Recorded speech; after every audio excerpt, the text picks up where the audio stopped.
அனைவருக்கும் ஆத்ம நமஸ்காரம். ஜெகஜோதி ஞானபிதா சுவாமி சிவானந்த பரமஹம்சரி அவருடைய சித்தவித்தை பயிற்சியை பெற்று நமது தமிழ்நாட்டிற்கு, தமிழ் மாநிலத்திற்கு, இந்தியாவிற்கு எடுத்துக்காட்டாக சித்தவித்தை பயிற்சியை சரிவர செய்து தன்னையும் தன் குடும்பத்தினரையும் அந்த கொள்கைப்படி சாமியினுடைய நடவடிக்கை கர்மங்களின்படி வாழ்ந்து கொண்டிருப்பவருமான நமது ஆத்ம சகோதரர் சொக்கலிங்கண்ணா அவர்களுக்கு எனது ஆழ்ந்த மிகவும் மகிழ்ச்சியான மகிழ்ச்சியை தெரிவித்துக் கொள்கிறேன். இதை பார்த்தால் நான் இங்கே வந்து எல்லா இடங்களையும் சுத்தி பார்த்தேன். நேற்று ஒரு இயற்கை விஞ்ஞானி நம்மாழ்வார் உருவாக்கியதை போல் இந்த இடத்தை உருவாக்கி இருக்கிறார். இதே அருகில் உள்ள இடத்தையும் நாம் கண்கூடாக பார்க்கிறோம். அந்த இடம் எப்படி கரடு முரடாக கல்லும் முள்ளுமாக இருக்கின்றது. அப்பா ஞானபிதா சொன்ன மாதிரி பாறையிலே விதைத்தாலும் முளைக்கும் என்பதற்கு எடுத்துக்காட்டாக இந்த இடத்தை ஒவ்வொன்றாக பார்த்து பார்த்து மரங்களை வைத்து சமாதிகளை 34 சமாதிகளையும் இங்கே வைத்து பராமரித்து இயற்கையோடு இயற்கையாக வாழ்ந்து கொண்டிருக்கிறார். ஞானபிதா கூறியபடி சித்த வித்தியார்த்தி சகோதர சகோதரிகள் அனைவரும் ஒன்று சேர்ந்து நாம் இந்த விழாவிலே கலந்து கொண்டிருக்கின்றோம். ஒன்றாய் உயிராய் நாள்தோறும் நீ இருந்தும் என்றும் அறியார்கள் ஏழைகள் தான் பூரணமே என்று இறங்கி பாடியுள்ளார் பட்டினத்தார். நான் காவல்துறையில் காவல் பணி செய்து கொண்டிருக்கிறேன். மக்களோடு மக்களாக இருக்கிறேன். உலக மக்கள் எவ்வளவு தூரம் துன்பத்திற்கு ஆளாகிறார்கள், அந்த மனம் இவர்களுக்கு என்னென்ன விகாரம் செய்து அகங்காரத்திலே எவ்வளவு பெரிய தவறுகள் நடக்கின்றது என்பதை கண்கூடாக 24 மணி நேரமும் பார்த்து கொண்டிருக்கிறேன். ஏனென்றால் உங்களை விட அதிகமான நேரத்தை நான் பொதுமக்களிடம் செலவழித்துக் கொண்டிருக்கிறேன். எவ்வளவுதான் பக்தி மார்க்கத்திலே அவர்கள் ஈடுபட்டிருந்தாலும், சில யோக மார்க்கங்களிலே ஈடுபட்டிருந்தாலும், அவர்களுடைய அந்த மனதை கையாள தெரியாமல் நிறைய குற்றங்கள் நடந்து கொண்டிருக்கின்றன. இப்படிப்பட்ட ஒரு சித்தவித்தை பயிற்சியை நமக்கெல்லாம் கொடுத்து எந்தவித குற்ற செயல்களிலும் ஈடுபடாமல் நம்மை ஒரே நோக்கத்திற்காக, அந்த ஜீவேஸ்வர ஐக்கியமாகுவதற்காக நீங்கள் எல்லாம் பாடுபட வேண்டும், நீங்கள் எல்லாம் மகிழ்ச்சியாக வாழ வேண்டும் என்பதற்கு எடுத்துக்காட்டாக சாமி அவர்கள் 5 ஸ்தாபனத்தை நிறுவியிருக்கிறார். நாம் எல்லாம் சித்தாசிரமம் எல்லா ஆசிரமும் சென்று கொண்டிருக்கிறோம். அங்க என்னவெல்லாம் இல்லையோ அதே மாதிரி இந்த ஸ்தாபனத்தையும் சொக்கலிங்கண்ணா இங்கே உருவாக்கி இருக்கிறார். ஆண்கள் என்றால் சட்டை அணிவதில்லை, தலைமுடி வெட்டுவதில்லை, முகச்சவரம் செய்வதில்லை போன்ற அந்த 30 நடவடிக்கை கிரமங்களை இங்கே அண்ணா அவர்கள் குடும்பத்தோடு கடைபிடித்து வருகிறார். பொதுவாக சித்தவேதத்தை பற்றி பேச வேண்டும் என்றால் கருப்பசேம ஐயா தெளிவாக 22 அத்தியாயத்தையும் எடுத்து கூறிவிட்டார். நான் சித்தவேதம் சொல்வதற்கு பதிலாக நாம் இளைய சமுதாயங்களை, இளைய ஒரு சந்ததியினை உருவாக்க வேண்டும். வருங்கால இந்தியா இன்று இளைஞர்களின் கையில் தான் என்று சுவாமி விவேகானந்தர் அடிக்கடி ஞாபகப்படுத்தியிருக்கிறார். இளைஞர்களை எப்படி உருவாக்குவது? இன்றைய இளைஞர்கள் பார்த்தீங்கன்னா நிறைய பேர் போதை பழக்கங்களை அடிமையாகி தீய பழக்கங்களை சிக்கி ஒன்னு சினிமா கலாச்சாரம் இல்ல போதை கலாச்சாரம் இவற்றுக்கு அடிமைப்பட்டு நாடும் எதை நோக்கியே சென்று கொண்டிருக்கிறது. நமக்கு எந்த கவலையும் இல்லை, நாட்டை பற்றி கவலை இல்லை என்று நாம் கூறக்கூடாது. ஏனென்றால் சமீபத்தில் கூட நான் எந்த அரசியலில் இதை பேசவில்லை, நடிகரை பற்றி பேசவில்லை. சமீபத்தில் நடந்த நிகழ்ச்சியை தான் கூறுகிறேன். ஏதோ ஒரு நடிகர் கட்சி ஆரம்பித்தார் என்பதற்காக அவரை ஏதோ அதிசயங்கள் காட்டுகிறார் என்று பார்க்க சென்று 41 உயிர்கள் பலியாயிருக்கின்றன. இன்னும் அதை அந்த சம்பவம் நடந்து முடிந்தாலும் இன்றும் அந்த அரசியல் மோகங்களிலே, சினிமா மோகங்களிலே மக்கள் மூழ்கி கூட்டம் கூட்டமாக சென்று நாம் ஒவ்வொரு நிமிஷம் செத்துக் கொண்டிருக்கின்றோம் என்பதனை அறியாமல் இருக்கிறார்கள். இவர்களெல்லாம் வழி நடத்துவதற்காக நாம் என்ன செய்ய வேண்டும்? நாம் போய் பிரச்சாரம் செய்யலாமா?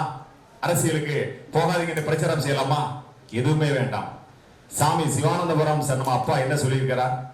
நீ வாழ்ந்து காட்டு, நீ ஹாப்பியாரு, மகிழ்ச்சியாயிரு, ஆரோக்கியமாயிரு, உன்னை பார்த்து மற்றவர்கள் வருவார்கள்.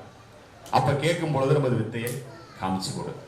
சொல், நான் ஹேப்பியாக இருக்கிறேன், மகிழ்ச்சியாக இருக்கிறேன், குடும்பத்தோடு ஆனந்தமாக இருக்கிறேன், ஆனந்தமாக வாழ்ந்து கொண்டிருக்கிறேன். இன்னைக்கு காவல்துறையிலே நான் பணிபுரிந்திருக்கிறேன். பணிபுரிந்து கொண்டிருக்கும் போது எத்தனையோ காவலர்கள் என்னிடம் வந்து நிறைய போய் பேசினாலே குடும்பத்துல பிரச்சனை, அண்ணனுக்கு உடம்பு சரியில்லை, எனக்கு வயிறு வலி, டூட்டி நேரத்தில் போய் உட்காந்துருப்பா, என்ன பிரச்சனை? வயிறு வலி பிரச்சனை. உடம்ப பாக்குறதே இல்லை. இப்ப உடம்பை பத்தி ஞானபதா எதுவுமே சொல்லல. ஆனா உடல் நலம் முக்கியம். நம் உடலை பத்தி திருமூலர் கூட சொல்லியிருக்காரு. உடம்பினை முன்னம் இழுக்கென்று இருந்தேன், உடம்பினருக்குள்ளே ஒரு பொருள் கண்டேன், உடம்பிலே உத்தமன் கோயில் கொண்டான் என்று உடம்பினை தியானித்து யானிருந்து ஓம்புகின்றேன். உடல் ஆரோக்கியம் நமக்கு முக்கியம். அது நம்ம சித்த வித்தியார்த்துக்கு ரொம்ப முக்கியம். நம்ம சதா பிராணாயாமம் பண்ணவங்களுக்கு தேவையில்லை. உடம்பை பத்தி நீங்க கவலைப்படல, அவங்களுக்கு நான் அந்த வார்த்தையை சொல்லல. அது இல்லாத பட்சத்துல பயிற்சி ஜபம் முடிச்சுட்டு ஒரு சின்ன வாக்கிங்கோ ஒரு உடற்பயிற்சியோ செய்வது நல்லது. அடுத்து இயற்கையுடன் ஒத்தி சேர்ந்து விவசாய பயிற்சிகள். இன்னைக்கு எல்லாரும் நம்மகிட்ட விவசாய இடம் நிறைய பேருக்கு இருக்கும். இருக்கிறவங்க எல்லாம் இன்றைக்கு பாத்தீங்கன்னா வெளியெல்லாம் காய்கறிகள் நம்ம சாப்பிடுகிறோம், உணவுல வந்து பாதி நஞ்சாதான் இருக்கு. எல்லாமே மருந்தடிச்சிருக்காங்க. எல்லாம் என்னென்ன மருந்துங்கன்னா என்ன செய்யணும்? ஒரு காப்பாற்றக்கூடியதான் மருந்து, காப்பாற்றக்கூடியதான மருந்து. சித்த ஆதிமூலம்னா நிறைய இருக்கிறாங்க, மருத்துவர்கள் நிறைய இருக்கிறாங்க. உயிரை காப்பாற்றக்கூடியதான் மருந்து. ஆனால் இங்க செடிகளுக்கு அடிச்சா, பூச்சிகளுக்கு அடிச்சா பூச்சிகள் பூரா சாகுத, செத்து போகுது. அப்ப அது எப்படி மருந்தாகும்? அது பூரா விஷம். அந்த விஷத்தை காய்கறி எல்லாத்துக்கும் அடிச்சு உள்ள சாப்பிடும் போது இன்னைக்கு WHO வேர்ல்டு ஹெல்த் ஆர்கனைசேஷன் சொல்றாங்க, பாதி நோய் வந்து நீங்க மருந்து அடிக்கிறதுனால, இயற்கை உரம் இல்லாம ரசாயன உரத்தை போட்டு சாப்பிடுறதுனால இன்னைக்கு கேன்சரு, சுகரு, பிரஷரு, முட்டு வலி, தலைவலி, பெரிய பெரிய நோய்கள், வியாதிகள் வர காரணமே இந்த செயற்கை விவசாயம் தான். நம்ம சித்த வித்தியார்த்தி எல்லாருமே 99 100% அண்ணா சொக்கலிங்க நாங்க பண்ற மாதிரி இயற்கை விவசாயத்துக்கு மாறணும். நம்ம நிலையங்கள் வச்சிருந்தாலும் சரி, இல்ல வீட்டுல நம்ம தோட்டம் வச்சிருந்தாலும் சரி, வீட்டுக்கு தேவையான காய்கறிகளை நம்மளே உருவாக்கணும். ஏன் நம்ம இடத்துல பீட்ரூட், கேரட்டு ஊட்டியில தான் விளையுமா, நம்ம இடத்துல விளையாதா இப்படின்னு எனக்குள்ள ஒரு கேள்வி எழும்போது, நானே ஒரு தடவை இல்ல 10 தடவை முயற்சி பண்ணி அதுல ஜெயிச்சிருக்கு. வீட்டுக்கு தேவையான காய்கறிகள் எல்லாமே வந்துட்டு இருக்கு ஆர்கானிக் முறையில. அப்ப எல்லாருமே அந்த முயற்சியை நம்ம பண்ணணும். நமக்கு தேவையான காய்கறிகளை, ஆர்கானிக் காய்கறிகள், இயற்கை உணவை நம்மளே உருவாக்கணும். இது எடுத்துக்காட்டாக இயற்கை உணவுகளை வாங்குறதுக்கு நீங்க நிறைய பேர் இருக்கிறாங்க. இயற்கை உணவுகள் வாங்குறதுக்கு நிறைய பேர், காய்கறிகளை வாங்குறதுக்கு நிறைய பேர் இருக்காங்க. நம்ம சாமி வாழ்ந்து காட்ட தான் சொல்லியிருக்காரு. அப்ப பிறருக்கு வாழ்ந்து காட்டினா என்ன செய்யணும்? நம்ம எல்லாமே இயற்கையா, செயற்கையை விட்டு இயற்கையை நேசிக்கணும். அப்படித்தான் சொக்கலிங்க அன்னைக்கு உருவாக்கி இருக்காரு. இன்னைக்கு உள்ள பார்த்தா நீங்க தோட்டத்துக்கு உள்ள பார்த்துருப்பீங்க, 3 ட்ரம் 4 ட்ரம் இருக்கும். அங்க என்ன செஞ்சிருக்கான்னு அதெல்லாம் நான் ஓபன் பண்ணி பார்த்தேன். ஓபன் பண்ணி பார்த்தா இங்க ஃபுல்லா எருக்காலையை வெட்டி எல்லாத்துலயும் உள்ள தண்ணிக்குள்ள ஊற போட்டு வச்சிருக்காரு. நான் அதை படிச்சிருக்கேன், இயற்கை சம்பந்தம் கொஞ்சம் படிச்சிருக்கேன். எருக்காலையில வந்து போரான் சத்து, கால்சியம் சத்து, இரும்பு சத்து, எல்லா சத்தும் நிறைஞ்சது எருக்காலை. உள்ள பார்த்தா எருக்காலை பயிரிட்ட மாதிரி நிறைய இருக்கு. எருக்காலை செடி நிறைய இருக்கு. வெளியே எங்க ஏரியாலாம் தேடி போய் எங்கேயா மலையில இருந்தா வெட்டிட்டு வரணும். இங்க உள்ளே நிறைய போட்டிருக்காங்க. இதை எடுத்து வெட்டி இதை அந்த தண்ணியை வந்து மரங்களுக்கு ஊத்தினாலே இயற்கையிலே எல்லா சத்துக்கும் கிடைச்சிருது. நம்ம எப்படி சட்டை போடாம காலையில வெளியே போனா வைட்டமின் டி நமக்கு இயற்கையிலே கிடைக்கும், அதே மாதிரி அவர் வந்து இயற்கையாவே நேச்சுரலா கிடைக்கிறத இயற்கை உரத்தை அவரே தயார் பண்ணதாரு. இந்த மாதிரி சத்து இயற்கையிலே இருக்கு. அப்ப நம்ம இயற்கையோட தவம் பண்ணி நம்ம இயற்கையை நேசிக்கணும், இயற்கையை விரும்பணும், இயற்கை உணவுக்கு நம்ம மாறி ஆகணும். அந்த காய்கறிகள், பயிர்கள் எல்லாமே மரங்கள் நம்மகிட்ட இருக்கிற, இப்ப என்கிட்ட இருக்கு. அதிகாரிகள் எத்தனை பேரு உங்கள்கிட்ட சப்போட்டா விளைஞ்சிருச்சா, மாம்பழம் விளைஞ்சிருச்சா, எனக்கு கொண்டு வாங்கம்மா. வேற பழத்தை சாப்பிடுறதுக்கு நம்ம தான் டூட்டிக்கு வர போல எந்த இது வரைக்கும் ஆச்சு சேல்ஸ் பண்ணுறது வித்ததே கிடையாது. வாழைப்பழம் முதல்ல நேற்று கூட இங்க ஒரு அரை தாறு கொண்டு வந்திருந்தேன், எல்லாம் வெளியில சாப்பிட்டாங்க. அது எடுத்துக்காட்டா நம்ம மகிழ்ச்சியா இருக்கும். இப்படி எல்லாம் நாங்க உருவாக்கி இருக்கோம், சாப்பிடுறோம், நீங்களும் சாப்பிட்டு பாருங்க அப்படின்னு நம்ம வச்சு பார்க்கும்போது, அதை சாப்பிடும்போது நம்ம செயற்கையா ரசாயனம் உங்களுக்கு மருந்து அடிக்கிறதுலயும் இது அடிக்கிறது வித்தியாசம் இருக்கு. இயற்கையான விழுற காய்கறிகள் பழங்களுக்கு அவ்வளவு 100% சக்தி, நமக்கு ஹெல்த்துக்கு உடலுக்கு தேவையான சக்தி எடுத்துக்கிடுது. ஆரோக்கியம் இருக்கு, சுவை இருக்கு, அதை விட சுவை இருக்கு. அப்ப நம்ம இயற்கையான காய்கறிகள் பழங்களுக்கு நம்ம மாறி ஆகணும். நம்ம வீட்டுல வந்து பயன்படுத்த வெளியே போய் இன்னைக்கு விவசாய இடப்பாக்கம் வச்சிருக்கோம், எல்லாம் 5 ஏக்கர் 10 ஏக்கர் வச்சிருக்கோம். பையன் தூக்கிட்டு போய் காய்கறியை கடையில போய் வாங்கிட்டு இருக்கோம். இங்க பார்த்தா வருமானத்துக்காக வேண்டி நம்ம என்னென்னமோ பண்ணியிருக்கோம், வெளியே வருமானம்னு எதிர்பார்க்கிறோம். ஆனா அப்ப வருமானத்தை இழந்து உடல் ஆரோக்கியத்தை நம்ம இழந்துடுறோம். நம்ம சந்ததிகளுக்கு சொல்லிக் கொடுக்கணும். நம்ம பண்ணி அதை பண்ணும்போது நம்ம சந்ததிகளும் ஆகா அப்ப இதில் இப்படிலாம் பண்ணலாம் போலுக்கு அப்படின்னு நினைச்சு அவங்களுக்கும் ஆட்டோமேட்டிக்காவே இயற்கையிலே அந்த எண்ணங்கள் வந்துடும். அப்ப அந்த முயற்சியை நம்ம அண்ணா எடுத்துக்காட்டுக்கு வச்சிருக்கிற மாதிரி நம்ம வந்து முயற்சியை வந்து கைவிட்டக்கூடாது. இயற்கை விவசாயம், இயற்கை காய்கறிகள் சம்பந்தமான இதை கண்டிப்பா வந்து நீங்க முயற்சி பண்ணிக்கிட்டே இருக்கணும். அடுத்ததாக பாத்தீங்கன்னா ஒரு சின்ன நம்ம எல்லாம் படிக்கணும். நம்ம குழந்தைகள் எல்லாமே படிக்க வைக்கணும், நல்ல நூல்களை படிக்க வைக்கணும். அவங்க அந்த உடனே பயிற்சிக்கு வர முடியாது, நம்ம பையங்க வர மாட்டாங்க, மருமக வர மாட்டாங்க. நூல்களை வாங்கி கொடுங்க, நல்ல நூல்களை, புத்தருடைய நூல்கள், பாரதியனுடைய நூல்கள், விவேகானந்தர் நூல்கள், அவங்கள வாங்கி கொடுத்து அதை படிக்க சொல்லுங்க. படிச்சாங்கன்னா ஒரு வரி அவங்கள மாத்திடும். ஏன்னா புக்கை படிக்கிறதுல என்ன சொல்றாங்கன்னா, today is reader tomorrow leader. இன்னைக்கு படிக்கிறவன் நாளைக்கு தலைவனாக சொல்றாங்க. இன்னைக்கு வாசிக்க ஆரம்பிச்சு சித்தவேதம் மட்டும்தான் படிக்கிறது இல்லை, சித்தவேதம் நம்ம சித்த வித்தியார்த்திகள் கண்டிப்பா நம்ம எல்லாம் அதை படிக்கணும். இந்த சித்த வித்தியக்கு வராத நம்ம குழந்தைகள், நம்ம தம்பி பிள்ளைங்க, அண்ணன் பிள்ளைங்க, இவங்க எல்லாமே நூல்கள் வாங்கி கொடுத்து படிக்க வைக்கலாம். எல்லாரையும் படிச்சாங்கன்னா அவங்களுக்கு அறிவு வளர்ச்சி ஒரு வரி அதுல அவங்களுக்கு புரியும். உள்ள வந்து நாளைக்கு வந்து ஒரு சமுதாய மாற்றத்துக்கு அது வந்து பெரிய ஒரு விதையா இருக்கும். எதுக்கு சொல்றேன்னா, வாசித்தல் வந்து மிகப்பெரிய நமக்கு அறிவுக்கு வேலை செய்யக்கூடியது. அப்படி நான் இப்ப சமீபத்தில் வந்து பாரதியனுடைய நூலை ஒண்ணு வாசிச்சேன். அந்த வாசிச்சு எப்படி அவர் ஞானம் அடைந்தாரு அப்படிங்கிறத அதை சில வரியை சொல்லிட்டு அதை முடிச்சுக்கிடுவோம். குள்ளச்சாமி கேள்விப்பட்டிருப்பீங்க. அப்படியே நடந்து மூடையை வச்சுக்கிட்டு வரார். மூடையை வச்சுக்கிட்டு வரும்போது பாரதி திண்ணையில உட்கார்ந்துருக்காரு.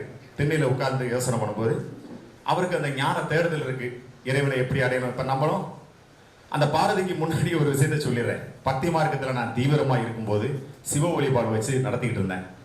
அப்ப சிவ வழிபாடு வச்சு நடத்தி தீட்சையும் வாங்கிட்டேன், பயிற்சியும் பண்றேன், சிவ வழிபாடும் நடத்துறேன்.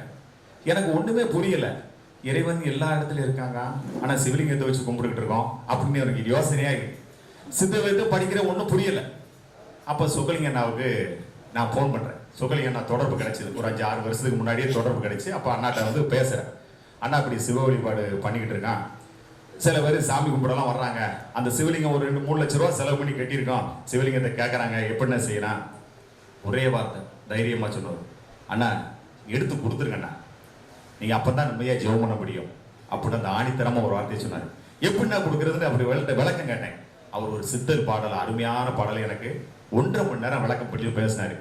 ஒரு வரி சொன்னார், அந்த வரி எனக்கு வந்து உள்ள உறுத்திச்சு. நக்னகல்லும் பேசுமோ நாதன் உள்ளிருக்கையில். அண்ணா யாருன்னு அதை ரெடி பண்ணதுன்னாரு. அண்ணா ஆசாரி தான் ரெடி பண்ணாரு. அது ரூபா யாருன்னா கொடுத்தாரு, நான் தான் கொடுத்தேன்னு. இப்போ நட்டுன்னு அந்த கல்லு பேசுமானே, நாதன் உங்களுக்குள்ள உங்க மூச்சை கவனிங்கன்னா பயிற்சியை பண்ணுங்க அண்ணான்னு தான் சொல்லுவார். யாரா இருந்தாலும் சின்ன குழந்தைங்க அவர்கிட்ட பேசி பாருங்க, குறைஞ்சவர் யார் அண்ணா சொல்லுங்கன்னா ஆத்மநமஸ்காரம் தான் பேசுவார். அப்போ அப்படிப்பட்ட இது ஒரே வரியில என்னை வந்து வார்த்தையை மாற்றி அதை எடுத்து கொடுத்து விட்டு முழு நம்ம சித்த வித்தியார்த்தியில் ஈடுபட வச்சது சொக்கலிங்க அண்ணா. நான் பெருமைக்கான சொல்லல, மண்டகன ஏறி அப்படிங்கிற வேண்டி அண்ணா சொல்லியிருந்தாரு, சொல்லலை. முழுமையான ஈடுபட வச்சு நமக்கு ஒரு வழிகாட்டுதலுக்கு ஒவ்வொருத்தர் வேணும். நிறைய சித்த வத்தியை யாரும் தொடர்பு இல்லை. தாவாயா இருக்காரு பேசலாம், கருப்பசாமியா இருக்காரு பேசலாம், சண்முக பாண்டிய போன் வரைக்கும் உங்க அருகில் உள்ளவர்கள்லாம் நீங்க பேசணும். எல்லாம் தொடர்பு நான் ஒரு வரி உங்களை மாத்தோம். எதுக்கு சொல்றேன்னா, சாமி எல்லா இடத்துலயும் இருக்காரு அப்படிங்கிறத நான் நம்புறேன். நான் நம்பி இருக்கேன். எனக்கு வந்து காட்சி கொடுத்துருக்காரு. அப்ப காட்சினா சாமி வந்து உங்களுக்கு முன்னாடி வந்துட்டாரா அப்படின்னு நான் சித்து விளையாட்டா சொல்ல வரல. நான் காவல்துறையில படிச்சதுனால அவசர பணி, முக்கியமான மர்டர் கேஸ் உங்களுக்கு தபால்லாம் கொண்டு போயிட்டு இருக்கோம். அவசரமா மர்டர் கேஸ் தபால்லாம் உனக்கு சீஃப் ஆஃபீஸுக்கு டிஜிபி ஆஃபீஸ் கொடுக்க போறேன். காலையில ஓபன் பண்ணல, டிஜிபி ஆஃபீஸ் ஓபன் பண்ணி கம்ப்யூட்டர் ஓபன் பண்ணாங்க. கம்ப்யூட்டர் ஓபன் தபால இ ஃபைல் இப்ப எல்லாமே பாத்தீங்கன்னா கம்ப்யூட்டர் ஆயிடுச்சு. அந்த தபால கொடுத்து இ ஃபைலிங்ல பார்க்கும். கம்ப்யூட்டர் ஓபன் பண்ண உடனே பாத்தீங்கன்னா ஞானபிதா படம் வருது. எங்க டிஜிபி ஆபீஸ்ல, சீஃப் ஆபீஸ்ல மிரண்டு போன, என்னையா இங்க சாமி விட வருது அப்படின்னு அந்த கம்ப்யூட்டர் ஆபரேட்டர் உடனே பார்த்தோன்னா, ஐயா என்ன நீங்க யாரு என்னன்னு கேட்டேன். நான் சித்த வித்தை வாங்கியிருக்கேன் அப்படின்னாரு. யார்கிட்டயா வாங்கினீங்க? மணமேகூர்ல தாவோயிட்ட வாங்கினேன். மகாலிங்கம்னு ஒரு வித்தியார்த்தி சீஃப் ஆஃபீஸ்ல அங்க எங்க இருக்காரு, மெயின் இடத்துல ஹெட் குவார்டர்ல இருக்காரு. டிஜிபிக்கு ஆபரேட் பண்றது கீழே இருக்காரு. அங்க கம்ப்யூட்டரை ஓபன் பண்ண உடனே நம்ம சாமி ஞானபிதா படம் அதுல வருது. டிஜிபி ஆபீஸ் ஓபன் பண்ண உடனே இதே மாதிரி காட்டுக்குள்ளேயும் ஒரு இடத்துல அக்யூசன் தேடி போயிருக்கோம். அப்போ மேக்கரை பக்கத்துல, அப்போ இன்ஸ்பெக்டர் சொன்னாரு நீ தனியா போய் இருந்து விசாரிச்சு பார்த்துட்டு வாப்பாட்டாரு. அப்ப நான் பக்கத்துல எங்க போனாலும் வித்தியார்த்தி தொடர்பு கொள்வேன். ஒரு வித்தியார்த்தி தொடர்பு மட்டும் அவரு மேக்கரை பக்கத்துல ஒரு காட்டுல அங்க ஜெபம் பண்ணிட்டு இருக்காரு. அப்படி தகவல் கிடைச்சது. அவரை கேட்டு அவரை சொன்னா அவரு வாங்க நைட்டு தங்கலாம் போனான்ட்டாரு. போயிட்டா பார்த்தா மேக்கரை பொதிய மலை, உங்களுக்கு தெரியும் மேற்கு தொடர்ச்சி மலை, பயங்கர காடு, எல்லாம் இருட்டு, லைட்டு கிடையாது, குடிக்க தண்ணி கிடையாது, மழை தண்ணி தான் குடிக்கணும். காட்டுக்குள்ள ஒரு சின்ன செட்டு போட்டு அப்ப வாங்க உள்ள போலான்னு போறான். உள்ள தீபம் எரியுது. அப்பா படம், பெரிய படம், பெரிய அதிசயம். காட்டுக்குள்ள இருக்காரு, டிஜிபி ஆபீஸ்ல இருக்காரு. அந்த காட்டுக்குள்ள இருக்கவரு வெளியே தான் ஓப்பன்ல வெளியே படுத்தா இருக்காரு. எனக்கு கூட போலீஸா இருந்தாலும் கூட சின்ன பயம், மிருகங்கள்லாம் இருக்குமே இந்த ஏரியாவில், சிறுத்தை எல்லாம் இருக்குண்ணா, நம்மள ஒண்ணுமே செய்யாது. அப்பா இருக்காரு, ஞானபிதா இருக்காரு, எதுவும் பயப்படவே வேண்டாம் அப்படின்னு சொன்னார். இந்த வகையில எனக்கு முழுசா நம்புறேன். அப்பா ஞானபிதா நம்ம கூடவே இருக்காரு, உண்மையோட சத்தியத்தோட நம்ம பயிற்சி செஞ்சு அப்படி இருக்கும்போது நம்ம ஒன்னாவே இருக்காரு அப்படிங்கிற இதை சொல்ல வரேன். அந்த குள்ளசாமி அப்படி இருக்கும்போது பாரதி நடந்து வாரார். பாரதி உட்கார்ந்துருக்காரு. நடந்து வரும்போது பெரிய மூட்டையை வச்சுட்டு வராரு. மூட்டையை வச்சுட்டு வரும்போது, இது சுருக்கமா தான் இருக்கும், இந்த புக்குல விரிவா போட்டிருக்காங்க, சுருக்கமா சொல்லிடுறேன். அப்ப மூட்டையை வச்சுட்டு வரும்போது பாரதியை பார்த்து பாரதி குள்ளசாமிய முகத்தை பார்க்காரு. அவர்கிட்ட முகத்துல ஏதோ ஒரு பிரகாசம் இருக்கு. யாரை பார்த்தாலும் இப்போ ஒரு 100 பேர் இருந்தா ஒரு 2 பேர் நமக்கு பரிச்சயமானவங்க பேசுறவங்க இருந்தா ஒரு மகிழ்ச்சியா இருக்கும். அப்ப அவர் முகத்தை பார்த்தோன்னா பிரகாசம் நினைச்சாரு. அப்ப இவர்கிட்ட தான் ஏதோ ஒரு விஷயம் இருக்கு, அப்ப இவர்கிட்ட கேட்கணுமே அப்படின்னு நினைச்சு எந்திரிக்காரு. எந்திரிச்சோன்னா அவர் மூட்டையை வச்சுட்டு நடந்து போறாரு. இவர் ஒரு 4 ஸ்டெப் முன்னாடி நடந்து வராரு. குள்ளச்சாமி பார்த்து நடந்து வரவும் கொஞ்சம் வேகமா நடக்காரு. யாரு? குள்ளச்சாமி வேகமா நடக்காரு. பாரதி என்னோட பின்னாடியே நடக்காரு. பின்னாடி திரும்பி பார்த்த உடனே பாரதி பின்னாடி பார்த்தா நடந்து வராரு. என்ன பின்னாடி நம்மளை பின்னாடி தொடர்ந்து வரான்னு சொல்லி குள்ளச்சாமி என்ன விட்டாரு, மூட்டை வச்சுட்டு ஓட ஆரம்பிச்சார். ஓடுன உடனே பாரதி பின்னாடியே ஓடுறான். பாரதி ஓடுறான். 2 பேரும் ஓடும்போது பின்னாடி திரும்பி பார்த்தா ஒரு பாதல பார்த்தா அந்த முட்டு சுவர். இந்த சுவருக்கு அந்த சைடு ஒரு கிணறு. கிணறு இருந்தவொடனே பார்க்காரு. பார்த்து அப்படியே மூடையை வச்சுட்டு நிற்காரு. மூடை இறக்கி வச்சிட்டாரு. என்னை காமிச்சு கொடுக்கணும்ல, யார்கிட்ட காமிச்சு கொடுக்கணுங்கிற நேரம் வந்துருச்சு. அப்ப பாரதி பக்கத்தில் நிற்காரு. இது பேசவே இல்லை, பேசாம நடந்த சம்பவம் அந்த புக்கில் படிக்கும் போது அவ்வளவு இன்ட்ரெஸ்டா இருக்கும். அப்போ உடனே இவர் என்ன தேடி வந்திருக்காருன்னு அவங்களுக்கு தெரிஞ்சிச்சு, குள்ளச்சாமியும் தெரிஞ்சிச்சு. பாரதியை பார்க்காரு. பாரதியை பார்த்த உடனே மேலே காட்டுதாரு. மேலே கை காட்டுதாரு. சூரியன் இருக்கு. அப்ப அங்க பக்கத்துல கிணறு இருக்கு. அந்த கிணத்துக்குள்ள கொஞ்சம் தண்ணி கிடக்கு. கிணத்துக்குள்ள உள்ள காட்டுதாரு. உள்ள பார்த்தா அந்த சூரிய ஒளி தெரியுது. அப்ப அந்த சூரிய ஒளி உள்ள கை காட்டுதாரு. இவருக்கு பாரதிக்கு ஒன்றும் புரியல. என்ன புரியலையே என்ன அப்படின்னு மேல கையை காட்டினா மேல சூரியன், 1000 கோடிக்கு அப்பால் இருக்க சூரியன், இங்க ஒரு கிணத்துக்குள்ள இங்க சூரிய ஒளி தெரியுது. அப்ப என்ன விஷயம்னு சொன்னோன்னே அப்படி சைகையாலே காட்டி சொல்லியாரு, பரிதி ஒளி கிணற்றிலே தெரிவது போல் உனக்குள்ளே சிவத்தை காண்பாய். பரிதினா உங்களுக்கு தெரியும், சூரியன். பரிதி ஒளி கிணத்துக்குள்ளே தெரிவது போல் உனக்குள்ளே சிவத்தை காண்பாய். நம்ம அப்படி சைகையாலே பேசாம காமிச்சிருக்காங்க. நம்ம ஞானபிதா கரும்பை வெட்டி நமக்கு சீவி அதை பிழிஞ்சு சாறு எடுத்து டம்ளர்ல வச்சு அண்ணா சாப்பிடுங்க அப்படி நமக்கு கொடுத்துட்டாரு. இறைவன் எங்க இருக்கான் என்ன எல்லா விஷயமும் நமக்கு சொல்லி கொடுத்துட்டாரு. அப்போ இதை நம்ம சாப்பிட்டு மகிழ்ச்சியா இருக்கணுமா வேண்டாமா? எல்லாரும் எப்படி இருக்கணும்? மகிழ்ச்சியா ஹாப்பியா இருக்கணும். அந்த ஹாப்பியா இருக்கிறது தான் ஞானபிதா இவ்வளவு முயற்சி பண்ணி நம்மளெல்லாம் இங்க ஒருங்கிணைச்சிருக்காரு. இதை விட்டு நமக்கு விருப்பு யாரு மேலே விருப்பே வேண்டாம். நம்ம பயிற்சி பண்ணும் போது மகிழ்ச்சி தான். அங்க விருப்புக்கு இடம் இல்லை, எந்த விருப்புக்கும் இடம் இல்லை. ஆனா முயற்சி பண்ணணும். பயிற்சி கை கூடலையா அண்ணா சொன்ன மாதிரி என்ன பண்ணணும்? முயற்சி பண்ணணும். நம்ம நிறைய பேர் சாதனை செஞ்சவங்க இன்னைக்கு இருக்கு. இந்த லைட்டு, இந்த பல்பை கண்டுபிடிச்சாரு யாரு? Thomas Alva Edison. அவர் எப்படின்னா படிக்கும் போது ஸ்கூலுக்கு போயிருந்தாராம். அதை சுருக்கமா சொல்லி முடிச்சிடறேன். காவல்துறை இருக்கிறனால நான் 15 நிமிஷம் சுருக்கமா முடிச்சிருவேன். அப்போ தாமஸ் ஆல்வா எடிசன் பள்ளிக்கூடம் போகும்போது அந்த வாத்தியாரு ஒரு வாரம் கழிச்சு கூட்டிட்டு வீட்டுல விட்டு ஒரு சின்ன லெட்டர் எழுதி கொடுத்து அவங்க அம்மாட்ட கொடுத்துட்டு வந்துட்டா. மறுநாள் ஸ்கூலுக்கு அனுப்பல. ஏன் ஸ்கூலுக்கு அனுப்பல அப்படின்னு பாத்தீங்கன்னா, ஒரு நூலகத்துக்கு கூட்டு கொண்டாடி விட்டுட்டே இருந்திருக்காங்க. அந்த லெட்டர் அவர்கிட்ட இருக்கு. தாமஸ் ஆல்வா எடிசன் நூலகத்துல தான் படிச்சிருக்காரு.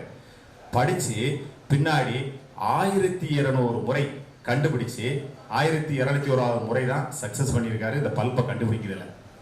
இன்னைக்கு உலக புகழ் பெற்று அந்த பல்பை கண்டுபிடிச்சு நமக்கெல்லாம் அந்த வெளிச்சத்தை கண்டுபிடிச்சிருக்காரு. அந்த கடைசியில கூட அவங்க அம்மா அந்த அவங்க அம்மா இறந்துட்டாங்க, அந்த லெட்டர் எழுதி அந்த ஒன்று கொடுத்தாங்களா, அது என்ன லெட்டர்னு அவங்க பார்க்கறதுக்கு முயற்சி பண்ணி பார்க்கும்போது வீட்டில் தேடி பார்த்து எடுத்திருக்காங்க. அந்த லெட்டர்ல என்ன எழுதியிருக்காங்கன்னா, இவன் வந்து எந்த படிப்புக்கும் லாயக்கு இல்லாதவன், இவனை பள்ளிக்கூடத்துல சேர்த்தா மற்ற பிள்ளைகள்லாம் கெட்டு போவான், படிக்க மாட்டான், ஒண்ணுக்குமே ஆகாது அப்படின்னு சொன்னவரை தாமஸ் ஆல்வா எடிசன் இன்னைக்கு என்ன பண்ணாரு, உலகம் ஃபுல்லா லைட்டு வெளிச்சத்தை காமிச்சிட்டாரு. எப்படி? முயற்சியினால்.